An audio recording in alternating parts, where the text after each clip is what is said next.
Um, Before sa retreat, ako yung nagbuot sa akong kinabuhi, no? Ako yung will masunod. Bisan, may dawat na siya ko ni Kristo sa una, pero ako yung masunod yun. And then akong kinabuhi sa gawas, katuyok-tuyok lang, may problema lang sa Ginoo. So, kuhan. So karon timing siya niya ako ngalan, mga progressive na ba? Wala na katuyok. Sa straight na gid siya gid. Mawala gini tungod sa self-feel kita magpugot ingana.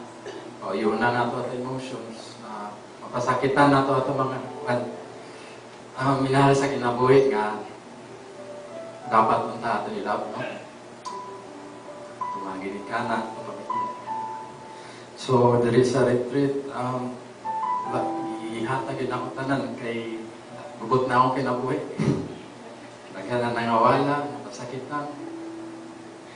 Kuan.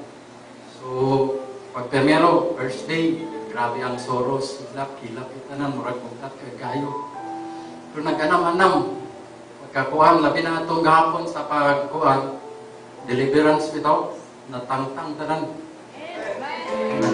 Galakaw ko, paingon sa tikap, murag kong galutaw ba? Nga makikita sa ko sa inyo mga anaw, murag mga iksoon, ang image sa Ginoo na sa inyo. Ato mga smile. So, nga na,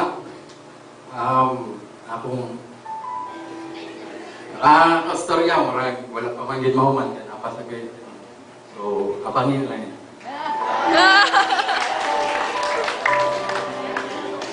So, parehong image.